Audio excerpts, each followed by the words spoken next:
मैं मुंबई की एक तंग बदबूदार गली में हाथ में मिठाई का डब्बा पकड़े खड़ा था। दिल में एक अजीब सी बेचैनी। आसपास की गलियां, दुकानें, सब कुछ वैसा ही था जैसा मेरी यादों में था। लेकिन आज मैं एक नए अरविंद के रूप में यहाँ खड़ा था। एक असिस्टेंट कमिश्नर जो बरसों की मेहनत, रातों की जागती आंखों और अपनी बहन वैशाली के बलिदानों के बाद इस मुकाम तक पहुंचा था। शाम का समय था। आसमान पर नारंगी रंग की लकीर फैल रही थी। मैंने मिठाई के डब्बे को मजबूती से पकड़ा जैसे वो मेरी कामयाबी का सबूत हो। वैशाली से बरसों बाद भेंट हो रही थी। उसने मेरी पढ़ाई के लिए अपनी शादी का हार बेच दिया था। वो सोने का हार जो माँ की आखिरी निशानी था। उसका सबसे बड़ा सपना मुझे कुछ बनाना था। अरविंद, ये हार तेरी खुशी से ज्यादा कीमती नहीं। तुम पढ़ाई पर ध्यान दो, बस बाकी सब ठीक हो जाएगा। उसकी वो बात आज भी मेरे कानों में गूंजती थी। मैंने दरवाजे पर दस्तक दी। दिल की धड़कन तेज हो गई। दरवाजा खुला और वैशाली सामने खड़ी थी। उसका चेहरा वैसा ही था, वही सांवली रंगत, वही बड़ी बड़ी आंखें जिनमें बचपन में मैं अपना भविष्य देखता था। लेकिन जब मेरी नजर उसके गले पर पड़ी तो मेरे पैरों के नीचे से जमीन निकल गई। उसके गले में वो ही सोने का हार था, वो ही हार जो उसने बरसों पहले मेरी पढ़ाई के लिए बेच दिया था। वैशाली, मेरी आवाज कांप उठी। ये हार, ये तो तुमने बेच दिया था। वो खामोश रही। उसकी आंखों में एक अजीब सी उदासी थी, जैसे कोई राज छुपा हो जो बरसों से उसके सीने में दबा था। वो आई, अरविंद, उसने बस इतना कहा और दरवाजा खुला छोड़कर अंदर चली गई। मैं अंदर गया। घर छोटा सा था लेकिन साफ सुथरा। दीवारों पर कुछ पेंटिंग्स लटकी हुई थी। एक कोने में एक छोटा सा टेबल था जिस पर किताबें रखी थी और एक दीवार पर वैशाली की पुरानी तस्वीर लगी थी। वो तस्वीर उसकी मंगनी के दिन ली गई थी। इस तस्वीर में वो हार उसके गले में चमक रहा था। कमरे में एक पुरानी सी चारपाई थी और उस पर एक पतला सा गद्दा रखा था। सब कुछ सादा था लेकिन वैशाली की मेहनत की गवाही दे रहा था। वैशाली, ये हार कैसे? मैंने दोबारा पूछा। मेरी आवाज में हैरत और दर्द मिले हुए थे। वो एक कुर्सी पर बैठ गई और मुझे इशारा किया कि मैं भी बैठ जाऊं। मिठाई का डिब्बा अब भी मेरे हाथों में था लेकिन मेरी नजर उस हार पर जमी थी। वो मुस्कुराई लेकिन उसकी मुस्कुराहट झूठी थी। बैठो अरविंद, मैं तुम्हें सब बताती हूँ। मैं इंदौर के एक छोटे से मोहल्ले का लड़का था। हमारा घर 2 कमरों का था जहाँ 4 बहन भाई, वैशाली, मैं, सीखा और मनीष और माँ और बाबूजी रहते थे। बाबूजी एक दुकानदार थे जो मोहल्ले की एक छोटी सी दुकान पर बेकरी का सामान बेचते थे। सुबह से शाम तक दुकान पर बैठते, लेकिन आमदनी इतनी नहीं थी कि हमारे सपने पूरे हो सकते। माँ घर संभालती थी लेकिन उनकी कमर हमेशा दर्द के कारण झुकी रहती थी। वो अक्सर रात को हमारे लिए भगवान से प्रार्थनाएं करती और वैशाली भी उनके साथ हमारे उज्जवल भविष्य के लिए प्रार्थनाएं करती। वैशाली हम सब में बड़ी थी, सिर्फ 3 साल मुझसे बड़ी, लेकिन उसकी अकल और समझ उसकी उम्र से कहीं ज्यादा थी। जब मैं छोटा था वो मेरी सबसे बड़ी सहारा थी। वो रातों को जागकर मुझे पढ़ाती, मेरी किताबों के लिए अपनी इच्छाएं छुपाती थी। अरविंद, तो पढ़ लिख कर बड़ा आदमी बनेगा, वो हमेशा कहती थी। उसकी आंखों में एक चमक होती जैसे वो मेरी सफलता को अपना सपना समझती हो। जब मैं हाई स्कूल में था बाबूजी को दिल का दौरा पड़ा। वो अस्पताल के बिस्तर पर 3 दिन पड़े थे। मैं और वैशाली हर रात अस्पताल के बाहर बैठकर उनके स्वास्थ्य के लिए प्रार्थनाएं करते। हमने अपनी सारी जमा पूंजी खर्च कर दी लेकिन बाबूजी को बचा ना सके और वो चल बसे। उस रात के बाद हमारा घर बदल गया। माँ की आंखें हमेशा के लिए नम हो गई और वैशाली ने घर की जिम्मेदारी संभाल ली। उस समय वैशाली की शादी की बात चल रही थी। एक अच्छा रिश्ता आया था, सुनील, जो हमारे मोहल्ले के एक अच्छे परिवार का लड़का था। वैशाली की मंगनी हो चुकी थी और उसने अपनी शादी के लिए एक सोने का हार बनवाया था। वो हार उसको माँ से मिलने वाली आखिरी निशानी थी, क्योंकि माँ ने अपनी शादी के गहने बेचकर वो हार बनवाया था। वैशाली उस हार को देखकर मुस्कुराती और कहती, ये मेरी शादी का सबसे बड़ा गहना होगा। लेकिन बाबूजी के जाने के बाद हम पर कर्जे का पहाड़ टूट पड़ा। मेरी पढ़ाई जारी रखने के लिए पैसों की जरूरत थी। एक दिन वैशाली बाजार गई और वो हार बेचकर आई। वैशाली, ये क्या किया तूने? मैंने उससे रोते हुए कहा। मेरी आंखों में आंसू थे। अरविंद, ये हार तेरी खुशी से ज्यादा कीमती नहीं। तुम बस पढ़ाई पर ध्यान दो, बाकी सब ठीक हो जाएगा। उसकी आवाज में एक अजीब सा सुकून था, लेकिन आंखों में दर्द छुपा था। मैंने उस दिन संकल्प किया कि मैं वैशाली के बलिदान को व्यर्थ नहीं जाने दूंगा। लेकिन उस पल मुझे नहीं पता था कि ये बलिदान हम दोनों को किस गहरे गड्ढे में लेकर जाएगी। वैशाली की शादी के दिन इंदौर का हमारा छोटा सा घर रोशनियों से जगमगा रहा था। मोहल्लों की गलियों में शोर हो रहा था और माँ की आंखों में खुशी के आंसू चमक रहे थे। वैशाली लाल जोड़े में दुल्हन बनी खड़ी थी, लेकिन आंखों में एक अजीब सी उदासी थी। मैंने सोचा कि शायद ये जुदाई का दर्द है। उसने अपना सब कुछ हमारे लिए कुर्बान कर दिया था, अपना हार, अपने सपने, और अब वो हमसे दूर मुंबई जा रही थी। सुनील अच्छा आदमी लगता था। वो मुस्कुराता हुआ सबसे मिल रहा था और उसके घर वालों ने हमारे सादा से घर को देखकर मुंह नहीं बनाया था।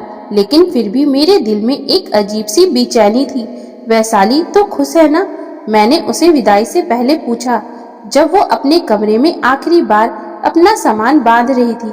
वो रुकी, फिर हल्की सी मुस्कुराहट के साथ बोली, अरविंद, बस तू अपनी पढ़ाई पर ध्यान रख, मेरी चिंता न कर। उसकी आवाज में वही सुकून था जो उसने उस समय दिखाया था जब उसने अपना हार बेचा था। लेकिन उसकी आंखों में कुछ छुपा था, एक राज, एक दर्द जो वो मुझसे बांटना नहीं चाहती थी। वैशाली मुंबई चली गई।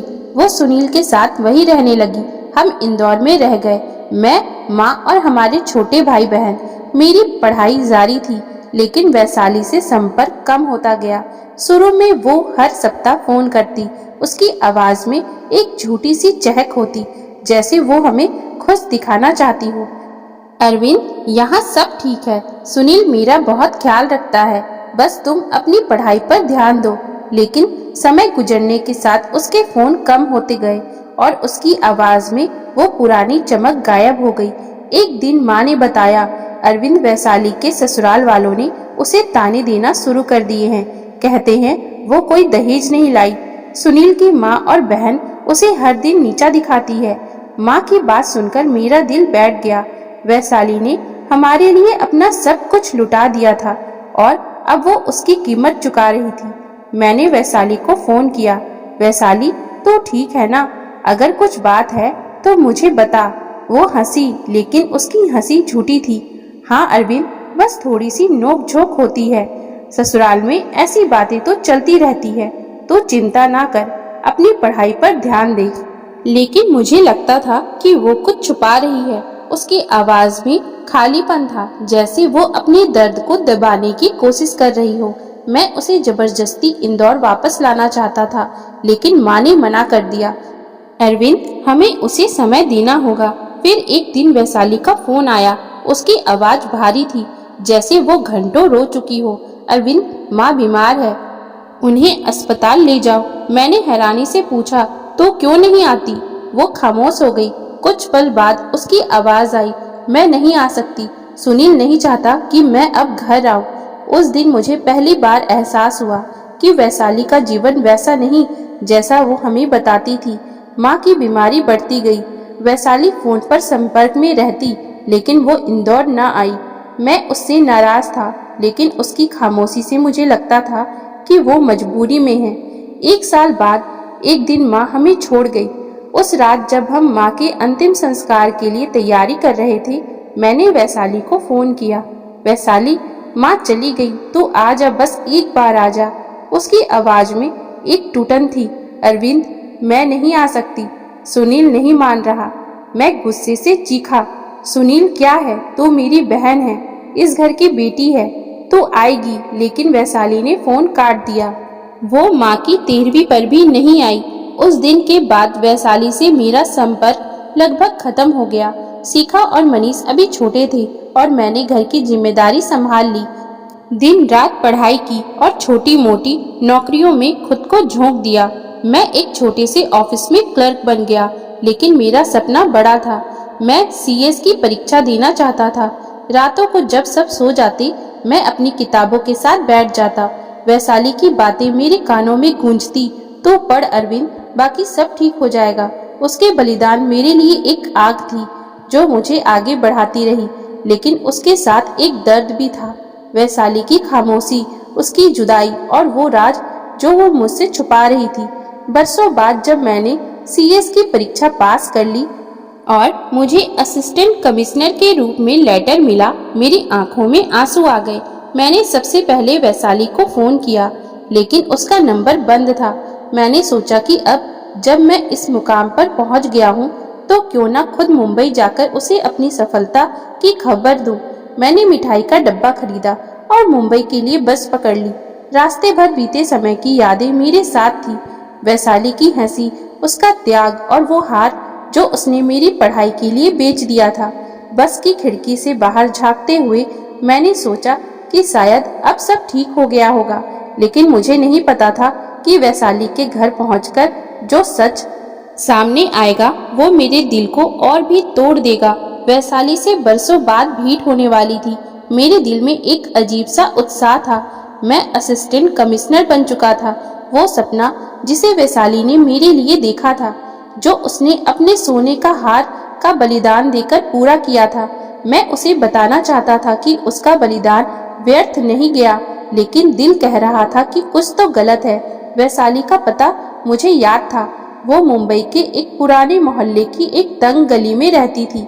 बस से उतरकर मैंने एक रिक्शा किया। रिक्शा गली के मोड़ पर रुका। मैंने सामने देखा, दरवाजे के पास एक छोटा सा दुकानदार बैठा सिगरेट पी रहा था। उसने मुझे देखकर पूछा, कौन हो? मैंने पूछा, वैशाली, सुनील कहाँ रहते हैं? उसने एक अजीब सी नजर से मुझे देखा। ओह वैशाली, वो तो ऊपर वाले फ्लैट में रहती है, अकेली ही रहती है। मेरा दिल धक से बैठ गया। सुनील कहाँ है? वो हंसा। सुनील? वो तो कब का कहीं और चला गया। वैशाली तो 2 साल से यहाँ अकेली ही रहती है। मेरे हाथ से मिठाई का डब्बा गिरते गिरते बचा। वैशाली ने मुझे कभी कुछ क्यों नहीं बताया। मैंने खुद को संभाला और सीढ़ियों पर चढ़कर फ्लैट तक पहुंचा। दरवाजे पर दस्तक दी। दिल की धड़कन तेज हो गई। वैशाली से मिलने के बाद उसने बताया कि उसके ससुराल वालों ने उसे कभी इज्जत नहीं दी। सुनील शुरू में अच्छा था, लेकिन उसकी माँ और बहन ने उसे बदल दिया और वैशाली पर आरोप लगाते कि वो बांझ है, क्योंकि शादी के 5 साल बाद भी उसके घर कोई बच्चा नहीं हुआ। हर दिन ताने, हर दिन बातें, तू हमारे बेटे के लायक नहीं, तूने दिया ही क्या है हमारे घर को। सुनील चुप रहता, लेकिन उसकी चुप्पी मुझे और तोड़ती थी। वैशाली की आवाज कांप रही थी, लेकिन वो रुकी नहीं। फिर एक दिन सुनील ने दूसरी शादी कर ली। उसकी आंखों में आंसू आ गए। उसने मुझे बताया कि उसकी माँ ने उसे मजबूर किया, लेकिन उसने मुझसे कभी माफी नहीं मांगी। मैं सख्ती में आ गया। वैशाली, तूने मुझे क्यों नहीं बताया? मेरा गुस्सा अब सुनील पर था, उसके घर वालों पर था और शायद खुद पर भी था, क्योंकि मैं अपनी बहन के दर्द को नहीं समझ सका। मैंने कभी तुम्हें नहीं बताया अरविंद, क्योंकि मैं जानती थी कि तू पढ़ाई छोड़कर मेरी चिंता में पड़ जाएगा। तेरी सफलता मेरे जीवन का अकेला सहारा थी। उसकी आवाज में एक अजीब सी उदासी थी, लेकिन उसके शब्द मेरे दिल में खंजर की तरह चुभे। और ये हार? मैंने पूछा। मेरी नजरें अब भी उसके गले पर जमी थी। वैशाली ने एक गहरी सांस ली। ये वो हार नहीं है अरविंद, ये नकली है। ऐसा ही सोने का हार सुनील ने अपनी दूसरी पत्नी के लिए बनवाया था। जब उसने मुझे डाइवोर्स दी, तो उसने ये हार मुझे देकर कहा कि ये रख लो, शायद तुम्हारी कोई इज्जत बन जाए। मेरा खून खौल उठा। वैशाली, तूने मुझे क्यों नहीं बताया? मैं तेरे लिए सब कुछ करता। मेरी आवाज तेज हो गई, लेकिन वैशाली ने मेरा हाथ पकड़ लिया। अरविंद, तेरी सफलता ही मेरी जिंदगी का मकसद था। अगर मैं तुझे ये सब बताती तो तू खुद को कभी माफ न करता। मैं उस रात वैशाली के फ्लैट में रुका। वो अब अकेली रहती थी। एक छोटे से स्कूल में बच्चों को पढ़ाती थी। उसने अपनी जिंदगी दोबारा शुरू करने की कोशिश की थी, लेकिन उसकी आंखों में वो पुरानी चमक गायब थी। सुनील उसे छोड़कर अपनी दूसरी पत्नी के साथ एक दूर के इलाके में रहने लगा था। रात भर मैं सो ना सका। वैशाली की बातें मेरे दिल में घूमती रही। उसने अपना सब कुछ मेरे लिए लुटा दिया और मैं उसके दर्द को देख ना सका। लेकिन अब मैं असिस्टेंट कमिश्नर था। मेरे पास ताकत थी और मैंने फैसला कर लिया था कि सुनील और उसके घर वालों को उसकी कीमत चुकानी पड़ेगी। वो हार जो उसके गले में चमक रहा था, मेरी नाकामी की याद दिलाता था। सुनील ने उसे डाइवोर्स दे दी, उसे जलील किया और इस हार को उसके मुंह पर मारा जैसे कोई भीख हो। मेरा खून खौल रहा था। सुबह हुई। वैशाली किचन में नाश्ता बना रही थी। उसने एक सादा से कपड़े पहने हुए थे। बरसों के दुख ने उसकी हंसी छीन ली थी।